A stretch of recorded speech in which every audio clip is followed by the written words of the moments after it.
Thank you very much for the introduction and for being here, coming to listen to my talk. I want to start with a short clip.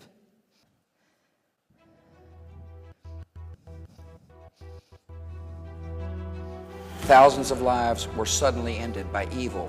Мною принято решение о проведении специальной военной операции. The International Criminal Court has sentenced former Ugandan militia leader Dominic Ongwen to 25 years in jail. That news came of the shootings on the island of Utah. Across Paris, other attackers detonate their suicide vests. Bombs explode throughout London. It was an act of pure evil.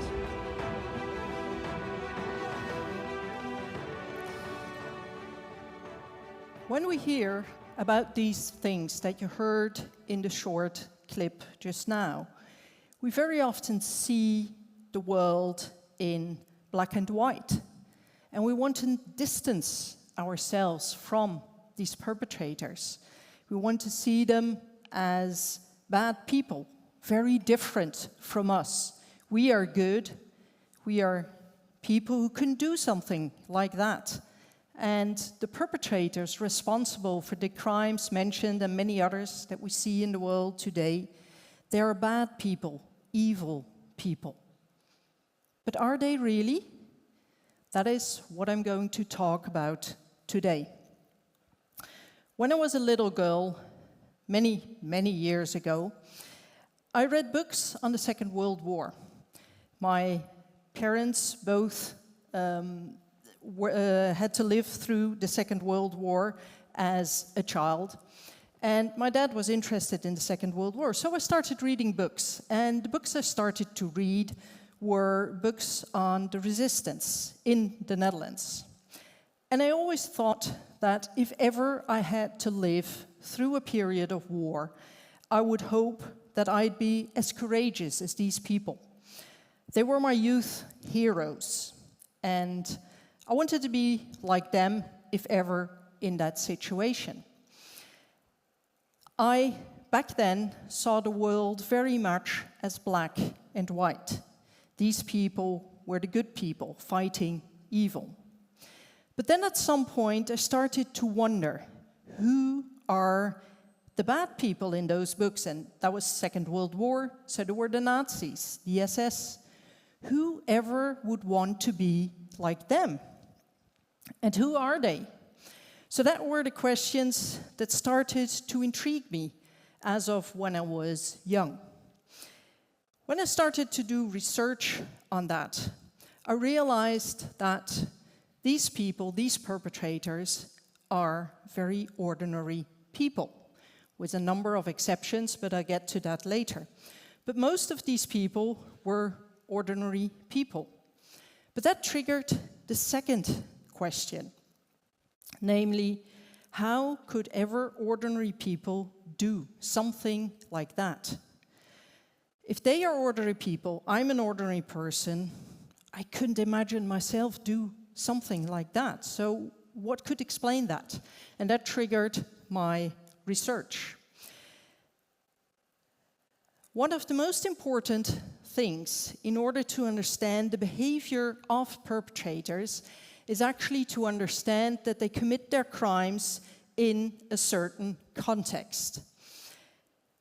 Political context, ideological context, and organizational context. And in order to understand the behavior of perpetrators, we need to understand this context.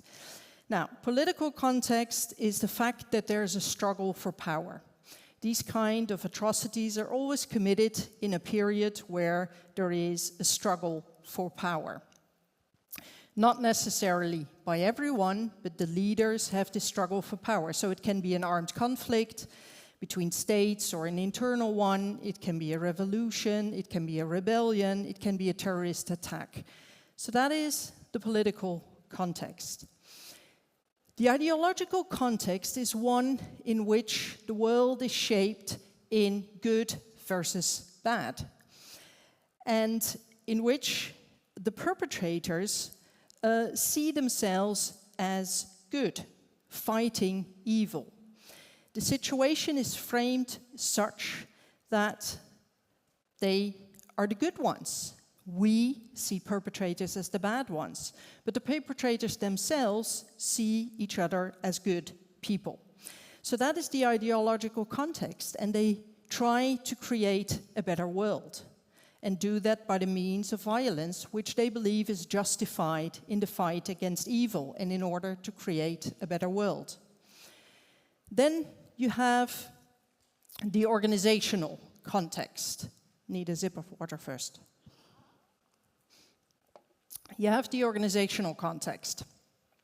Most perpetrators, not all, but a lot of perpetrators, especially the physical perpetrators, are part of a military unit. Well, military units have a very particular context. What is important in militarized units is obedience, conformism, discipline, and their task is to protect the country. Well, all that plays a role in understanding the behavior of perpetrators. I won't go in too much detail as to the context because I want to focus on the perpetrators. And if you look at the perpetrators, you will see that in that context, there's a lot of pressure on the individual. Pressure to join the violence, to be part of the violence. Now, what we see there, throughout my research, which I've been conducting for over 30 years, I came to understand that everyone can commit such horrendous crimes. But as said, in a particular context, that is one thing. The other thing is that it's something gradual. It's not that from one moment on the other people commit horrendous crimes. If I would invite two people of the audience to come here and I would ask one to torture the other, no one would do that. Well, at least I hope no one would do that. So it's not that we would jump at the opportunity to do a bad thing. However, in a context that can happen, and it's something that happens gradually, people transform into perpetrators.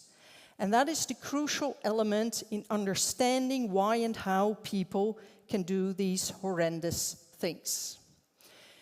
Now, how and why do they transform? First of all, you see they transform under difficult life conditions. People who are perfectly happy and whose life is not threatened will not commit these type of extremely violent acts. But under difficult life conditions, or when they have a good life but their good life is threatened, under those conditions, people might get to ultimately commit violence. But here too, not directly, it's a gradual process. First of all, the ideology is important, the framing of other certain people as the enemy, as the bad people, responsible for the difficult life conditions. For instance, in Nazi Germany, the Jews were held responsible for the loss of the war. They were held responsible for the economic crisis. They were considered to be the people who spoiled it for everyone else. That is part of the ideology, which plays an important role. Then, within the ideology, there is this strong us versus them thinking. Us being the good people, them being the bad people, and fighting the bad people. So there's a strong sense of othering. Some people are different, but not only different, they're demonized. Not only demonized, they're dehumanized. So not considered ordinary human beings anymore. And that is already a very important thing, because if you start to do that, no longer see the other person as a human being, then you are capable of doing terrible things. To give an example, in the genocide in Rwanda, the minority group, the Tutsis, were called cockroaches. In that genocide, many of the Hutus, the perpetrators, still upheld their ordinary moral norms and values, that you cannot kill a fellow human being. But Tutsis were no longer considered fellow human beings. They were cockroaches. So you cannot trample a fellow human being and kill a fellow human being, but you can trample on a cockroach. And that is how people take a different perspective on the situation. Then this dynamic kind of escalates and finally leads to violence. So it's a gradual process, a continuum of destructiveness, as Irving Staub said in his excellent book, Roots of Evil. Now, of course, you can wonder, why do people then get along with this? Why do they accept that? Why do they go from difficult life conditions to violence? For us here, being outside of such a context, it's maybe still very difficult to understand. Well, the crucial point there is that we are social animals, social beings, if you wish. We want to belong. We look for other people who are like us, and we want to be part of a group.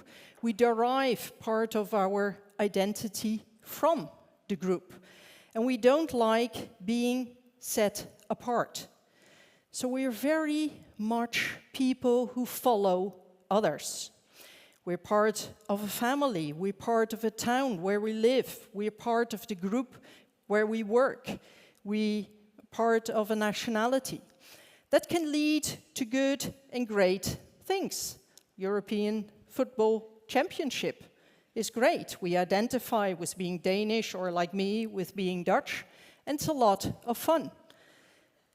But this can also create something very dangerous, because then we follow the group and we accept the norms of the group. And that is the essence of human beings. We follow others, we look to others. We like to think that we're very independent, but in reality, we're not that independent. We want to belong. It's the essence of our being. That also makes, and social psychology has found that in a lot of research over the years, that people do what others do. But not only that, they also follow orders. They are obedient and conformist. They do what the group does. And I can refer to the Milgram experiment that some of you might know, but probably not everyone. Let me explain how it started. After the Second World War, as you know, quite a lot of the Nazi leaders were prosecuted. The man who wasn't prosecuted was Adolf Eichmann. Who was he? Adolf Eichmann was the head of transportation during the Second World War, meaning that he was responsible for the transportation of the Jews from their homes to the extermination and death camps. And in that way, he played a crucial role in the genocide. Because he wasn't a high-ranking Nazi, he wasn't on the list of the people to be tried at Nuremberg. And he escaped to Argentina, where he lived for many years. And then he was captured by the Israeli secret forces, brought to Jerusalem, and put on trial in the early 60s. Now, being on trial there, Eichmann said what a lot of Nazi perpetrators said: "I was just following orders." And that triggered Stanley Milgram, an American social psychologist, to say, well, people don't do that when they just follow orders. So he wanted to prove that not everyone would follow orders, or maybe that Americans wouldn't do that. And he set up this experiment, his obedience to authority experiment. Now, in this experiment, he pretended it was a learning experiment to see how punishment would affect learning. So he brought in a subject, and the idea was that another subject, which was in reality an actor, would have to learn word pairs. And every time he made a mistake in repeating the word pairs, he would get a slight electric shock, starting with 15 volt, going up all the way to 450 volt. In reality, the shocks were not given, but the subjects didn't know that. So the subjects thought it was about a learning experiment, the effect of punishment on learning. In reality, Milgram wanted to see how obedient people are, and actually wanted to show that people aren't that obedient, that they wouldn't follow these requests. Well, the thing is, it started with 15 volt, which is a totally accepted small shock. But with every shock, they had to increase with 15 volt, ending with 450. 450 is totally unacceptable. The problem there, and that is quite significant, is where is the borderline? Is that 60, 85, 100, maybe 150? Who would say? So he conducted the experiment and he proved the exact opposite of what he wanted to prove. As it turned out that most people in the original experiment, 68%, when they started giving shocks, they went all the way up to 450 volt. So we showed that actually people do follow orders, even if that means hurting other people and going against everything we learned. Well, that experiment shows the effect, importance, the pressure that comes from obedience, conformity. There are many other research and experiments that show the same thing. Now, with this as us being people belonging to a group in a difficult situation, it has shown that we kind of feel the pressure to follow orders. That all explains when we're in a situation of war, our country is under attack, you feel that certain people are the enemy and you get the order to kill the enemy. A lot of people, and especially people in the military forces who are trained to obey and conform to orders, follow that order. And then they feel the pressure and commit their first crime. Legally, maybe you can say at that point that makes them a perpetrator. Psychologically speaking, not yet. Because what I found in my research, and I've been studying perpetrators for over 30 years, reading many of their stories and many of their letters, diaries, interviews, other people talked about the perpetrators. What I found is that what is crucial is their reaction to the first crime. Because every perpetrator, almost every perpetrator, a few exceptions, but that's a minority, feel the first time they commit a crime, animal pity. They feel bad about what they just did. They are in a specific context, a war, the ideology, their superiors tell them they do the right thing. They have to fight, they have to protect their country. So they believe they are on the right side of the history. They are the good people, fighting evil. And they think of themselves as good people. But then, after their first crime, they're suddenly confronted, let's say it's a killing, with the dead body of the person they initially saw as the enemy, someone they dehumanized. But then confronted with their body, almost all perpetrators feel very bad about what they just did. They suddenly realize that that person lying there is not an animal, is not an enemy. Is just a fellow human being who just died. Sometimes it's even stronger triggered if they see pictures of, and quite a lot of soldiers said that, if they then look at the body and, for instance, they see a picture, they realize this person is a man, a husband to someone, sometimes even a father to children. So almost all of them feel incredibly bad after their first crime. Now, what is crucial there is they thought they were good people, but they just committed a horrendous crime. And that triggers a feeling that is called cognitive dissonance. Your behavior and how you see yourself somehow don't match. And we don't like this feeling of cognitive dissonance. We want the world to be kind of logic. And being a good person just committing a horrible crime doesn't make sense. So what people then do is they start to rationalize and justify what they just did in order to get rid of this feeling of cognitive dissonance, this nagging feeling, but also in order to soothe their conscience. What people try to do at that moment is convince themselves that they did the right thing, that they're actually good people. So they tell themselves, well, this was a bad person. They push away the empathy. They push away the animal pity. And they said, well, if I hadn't killed him, he might have killed me. He was a bad person. Otherwise, my fellow soldiers would have killed him, or I got punished. And he would have threatened me, my country, my family.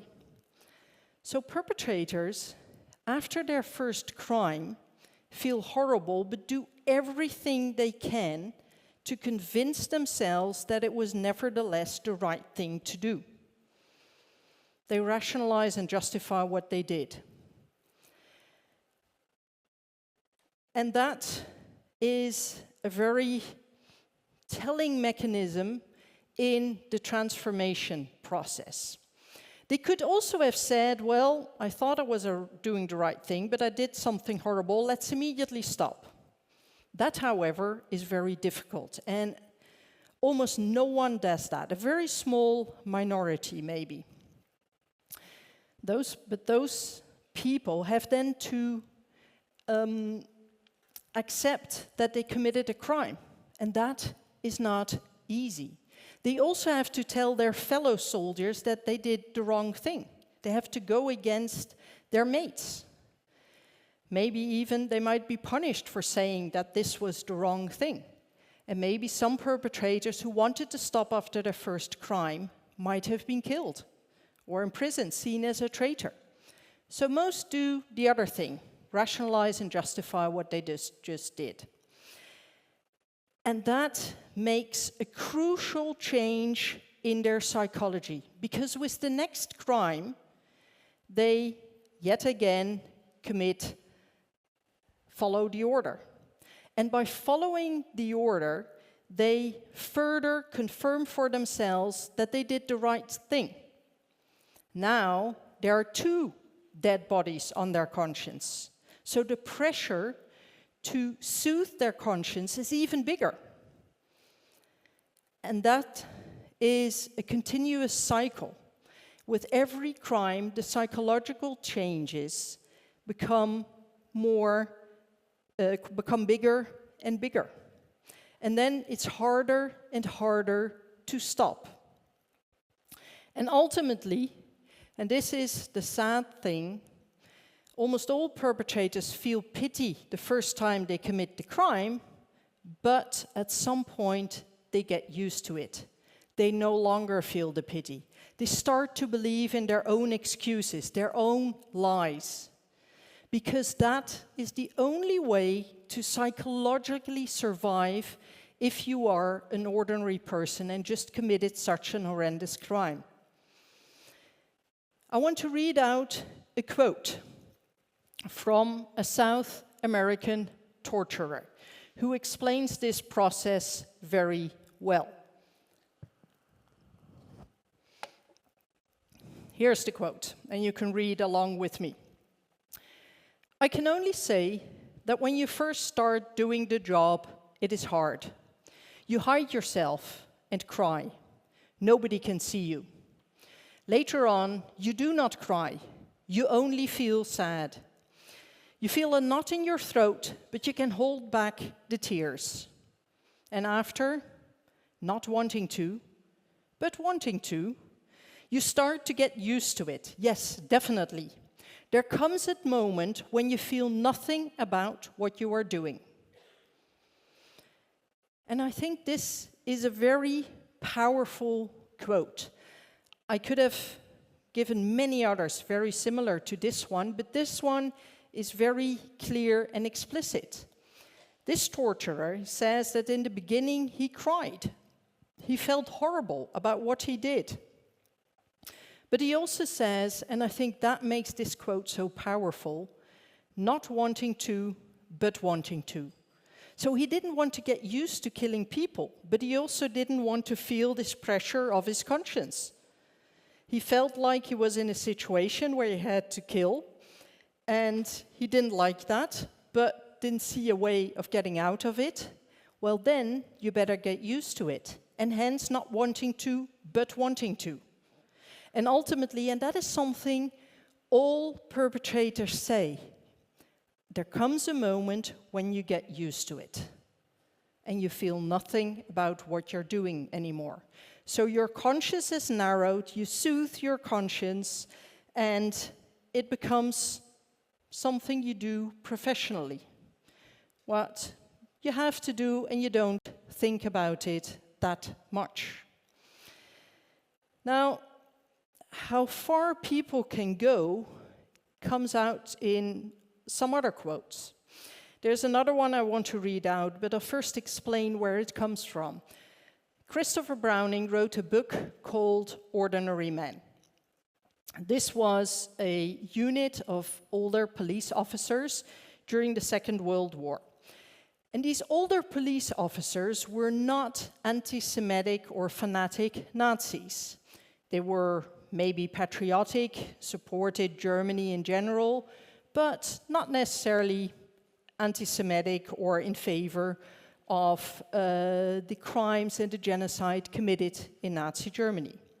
Yet they were sent to the places behind the front lines and then were given the order to round up and kill Jews. And all that is described in this book by Christopher Browning called Ordinary Men.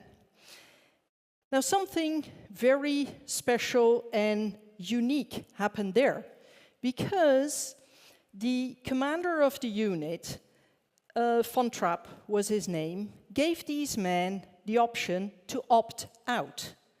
He said, I don't like this task to round up and kill Jews, so if you don't want to do it, step forward. Now, first of all, something very remarkable happened, because very few people stepped forward. Later, they were asked, why didn't you step forward? Because you could have opted out. And then, and this is significant for the pressure that people in such a situation feel, is that many of them said, we didn't want to be considered a coward. We don't want to be considered a coward, so you kill people, you participate in genocide. But that is the pressure people feel, because their group were their fellow mates, the people in that unit. So only a few stepped forward. The others thought, okay, this is the task we were given, we don't like it, but they felt the pressure, as I explained in the beginning. And now, the quote I wanted to show you shows how far and how extreme our human brain can distort reality. Because this is a quote of a man, a perpetrator, who said, yeah, but I'm not the worst. I only kill children. You're like, what? You only kill children? Aren't those people the worst? What could children have done wrong? But listen to how he explained himself. I made an effort, and it was possible for me to shoot only children by the hand. My neighbor then shot the mother, and I shot the child that belonged to her, because I reasoned with myself that after all, without its mother, the child could not live any longer. So what you see, what happens here, is that a man killing children, participating in genocide, manages to convince himself that it's actually more of a mercy killing, that he's actually doing a good thing. The kid couldn't live with their mother. And that shows our exceptional ability of our brain to transform whatever we do in something that is right, that is okay. We all want to be good people. We have different standards of what we think that is good.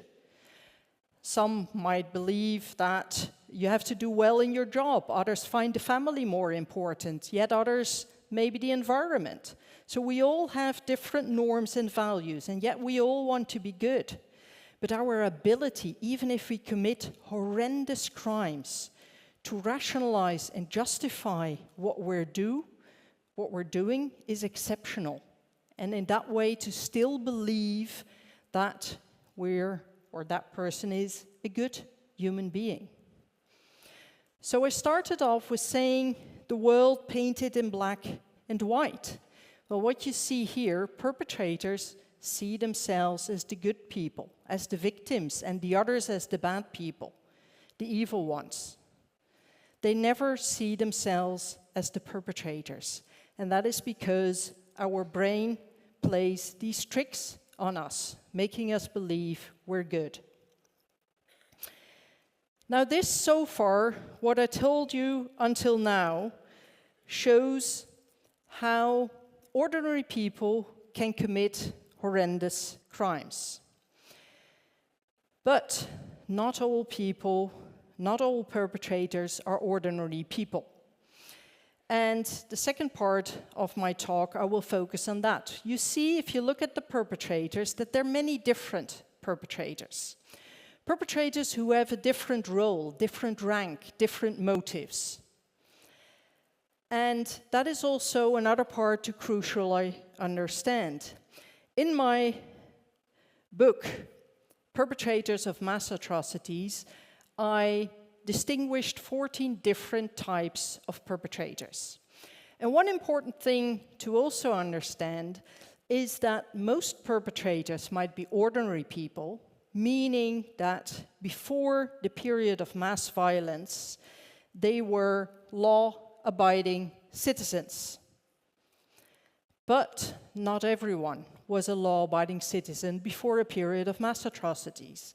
There are also people who are violent, psychopath, sadist, who already were involved in crimes or in horrible behavior before the period of mass violence. And these people are likely to become perpetrators as well, because they're specialized in violence and a lot of units like to use them. That, however, is a minority. It's impossible to give real estimates, but in literature, a lot of people say it's about 5% of the perpetrators who are violent people, sadist and psychopath. But then there's this middle group that I call borderliners, not the psychiatric situation that is called borderline, but I mean with borderline, they're law-abiding citizens in the sense that very often they haven't violated the law yet these are people who always push the boundaries, who can be very selfish, always out for their own profit. And even in ordinary life, they're the people who manipulate, intimidate, bully others. They're people who might not violate the official law, but who do violate our social norms, who try to get the best for themselves. Now, if you look at these three types of people, and then you see a lot of different motives, you see that sadism, hatred, contempt mostly comes from the violent people, the sadist, the psychopath. But there are a lot of people who are driven by material gain and personal profit. And others are driven by obedience, fear, revenge. Now let me explain this a bit further by specifying and going into different types of perpetrators. One type of perpetrator that stands out is the one at the top of the chain of command. The presidents, heads of states, prime ministers, the one who are the leaders of a repressive, dictatorial, violent or genocidal regime. People like Hitler, Stalin, Pol Pot, Saddam Hussein, and I can name many, many more of them. Those people, those leaders, are not so ordinary. They are a specific group of perpetrators and very often characterized by three main features. Many of them are psychopaths, meaning that they have no fear and no conscience, no empathy, which makes it easy for them to commit horrendous crimes because they don't feel the normal empathy people feel. Many of them are also narcissists. A narcissist is someone who falls in love with an inflated image of themselves. And they believe, many of these leaders, that they're above the law, that they get their orders directly, if they're religious, from God, that they're special people. Narcissism is a dangerous characteristic, especially if you have a narcissist in power, because they don't feel any restrictions. And thirdly, many of them are what is called Machiavellianists, meaning that they're very power hungry. And if you combine these three features and characteristics, that is called the dark triad. That are people who are dangerous and very different from us. Also within their situation, it can get worse and worse. So that group of people is less ordinary, less normal. They are generally at the top of the chain of command. But they're not there alone. People like Hitler, Stalin couldn't commit the crimes they committed alone. They need followers and other people supporting them. And first of all, they need close associates. Now, amongst the close associates, what you generally see, and I give here the example of Nazi Germany because these are fairly well-known perpetrators, is that you see two types of people. First of all, the fanatics. That are people like Joseph Goebbels, the minister of propaganda under Hitler, who was very fanatic anti-Semitic, who very strongly believed in the ideology, the need to kill the Jews, and who played an important role in setting also the context. But there is also this other type, represented more by Göring, who was not a known anti-Semitic, but Göring was much more of a careerist, someone who very strongly wanted to be in a position of power, gain status, and see himself as a very glorious, powerful man. He believed in Hitler and consequently followed Hitler in order to get to that status.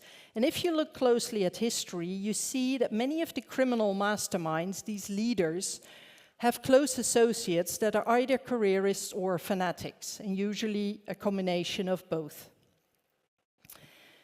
Now, a third very intriguing type are the ones in the middle cadre.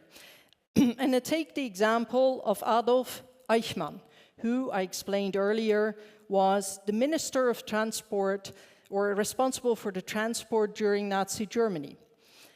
Eichmann was what I call in my typology a devoted warrior. Is a man who's strongly driven by obedience, conformism, and wants to belong, wants to make himself career, wants to do well. And he also admired Hitler, was not necessarily anti-Semitic, but in his admiration, he wanted to play a role in Nazi Germany, and he followed the orders and internalized the ideology. Unfortunately, Eichmann was an excellent organizer, and he wanted to show he was the best at his job.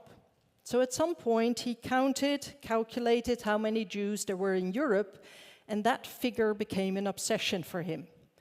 His task was to round them all up, and he set himself to show that he could fulfill that task, and that became an obsession.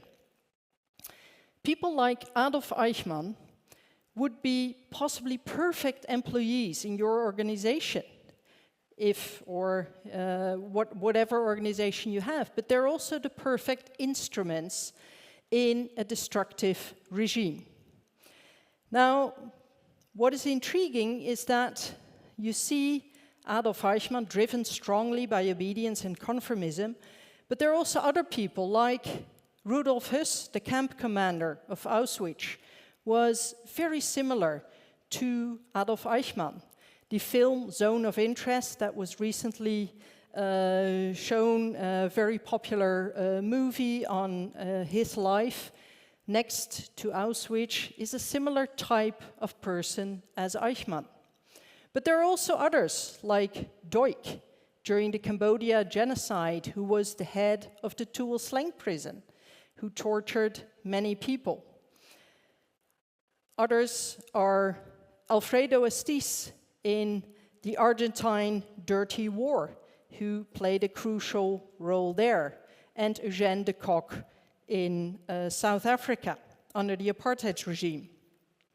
What you see here, and it's intriguing, that these men they come from different cultures, different time frames, but are very similar to each other.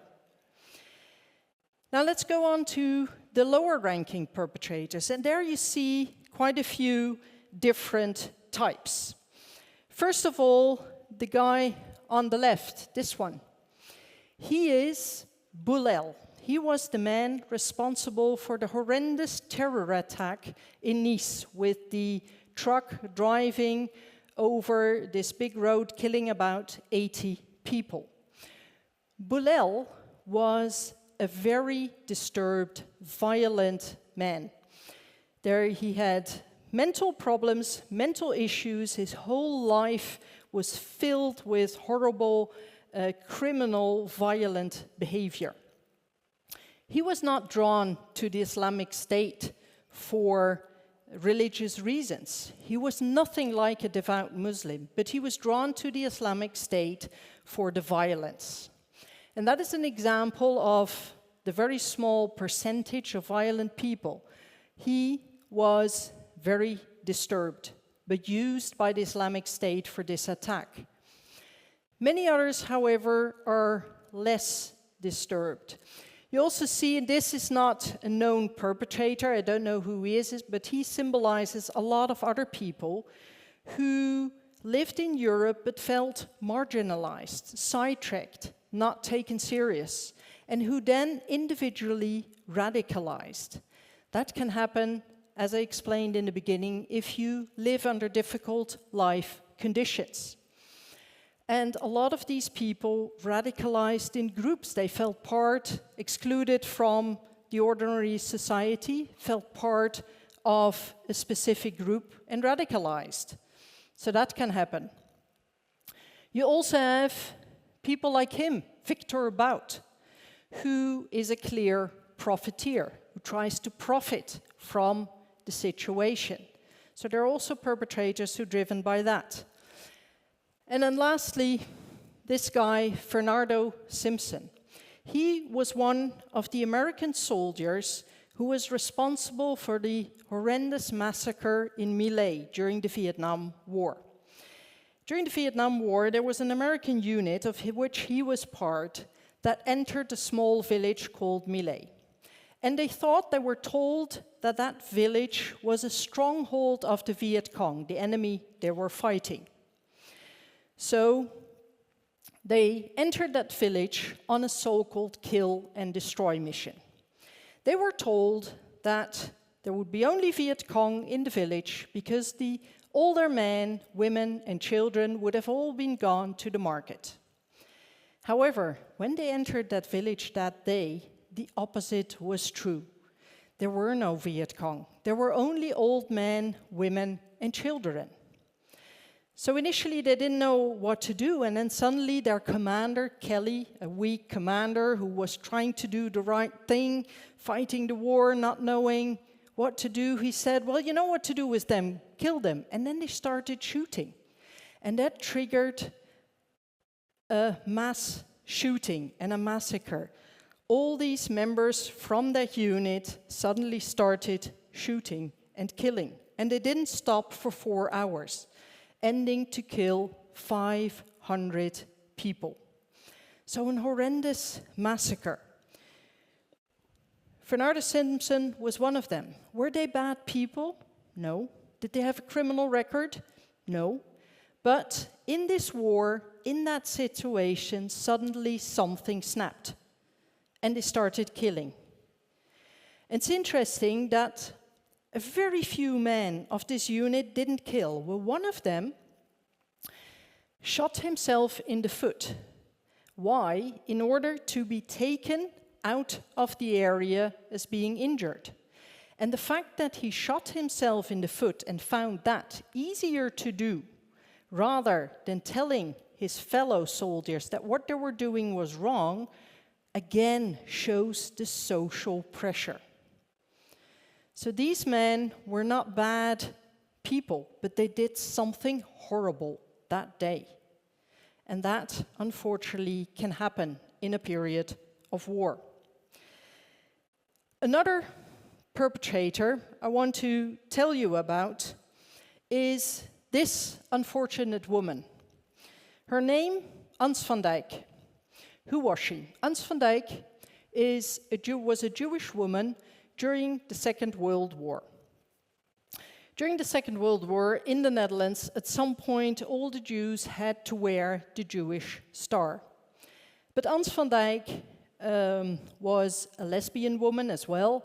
In that time and era, that wasn't really accepted, so Ans van Dijk was used to try and not show who she really was. So she said, I'm not going to wear the star. And that made it possible for her to, at the beginning of the Second World War, in the occupation in the Netherlands, to work for the resistance and to help Jews find safe places, safe homes. However, at some point, she was betrayed. And when she was betrayed, she was given the choice.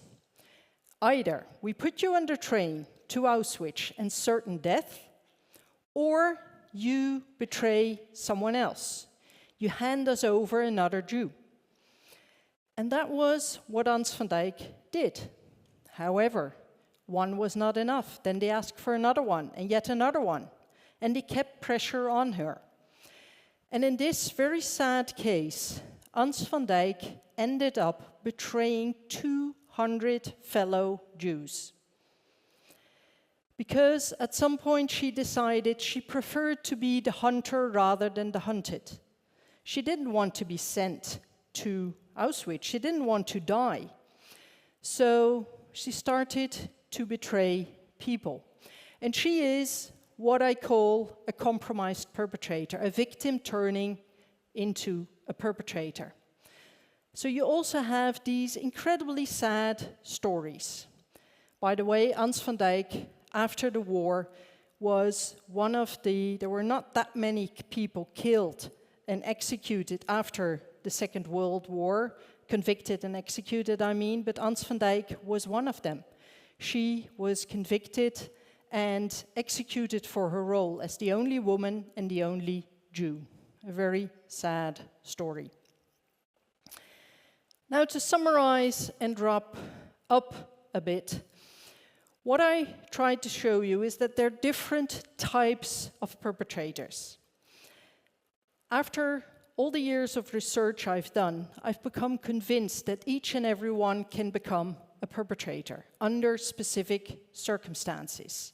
However, not each and every one can become just any type of perpetrator. Some will become sadists, but others can become careerists or followers or true believers. I didn't discuss all the types here, but there are different types. The main motives are could be summarized as ideology, self-interest, and fear, but they work out in different ways. Fear, for instance, could be like with Anne van Dijk, fear for her own life, but also like for the perpetrators of Browning's Police Battalion 101, a kind of social fear. Now, what you see, if you put that together, you see that all these perpetrators form a social context. And to put that, relate that to the case on Anne van Dijk, you see the criminal mastermind, Hitler, at the top of the chain of command. Then the careerist and fanatic below, creating that same context.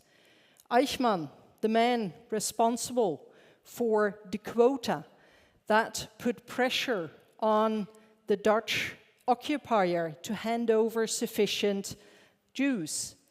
People I didn't discuss yet in the Netherlands that felt they had to follow that, Germans, but also Dutch traitors who then helped the Nazis. And ultimately the pressure on Hans van Dijk, the compromised perpetrator. So what you see here is the social context of all these perpetrators working together and everything coming down on this unfortunate woman, Hans van Dijk.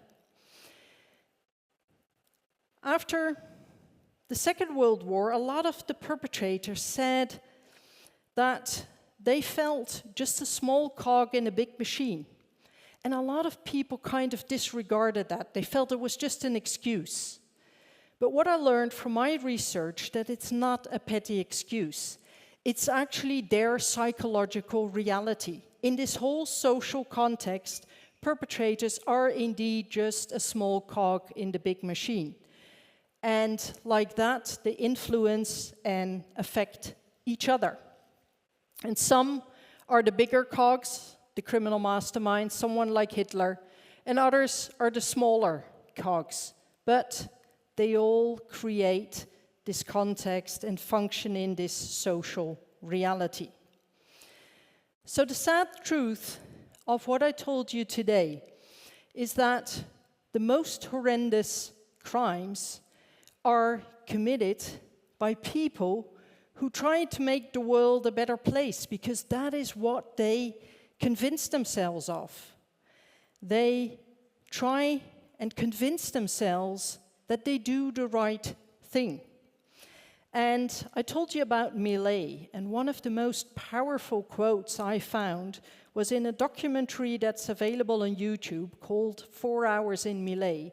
Is an American soldier who at the end of the documentary, realizing many years after the fact that he committed horrendous crimes, he sits there with his hands in his hair, shakes his head and said, "We were supposed to be the good guys." And yes, these soldiers went out. They were the sons of American soldiers who fought in the Second World War. Their fathers were heroes. They wanted to become heroes as well. And they thought communism was the new enemy. So they went to Vietnam trying to become heroes. But that's where they committed these horrendous crimes. So to answer the question, why do they kill? They kill because the context strongly affects us, because they believe they are the good people, and they convince themselves they are the good people. But they're people adapting to an atrocity-producing situation in which they can caught up in a spiral and transform into perpetrators and do bad things, not because they're necessary evil, but more because they're weak rather than evil. That brings me to the end of my talk, and I wanted to say, if you want to know more, then there's a book I just published and a podcast I have where you can find more information. And for now, thanks a lot for your attention.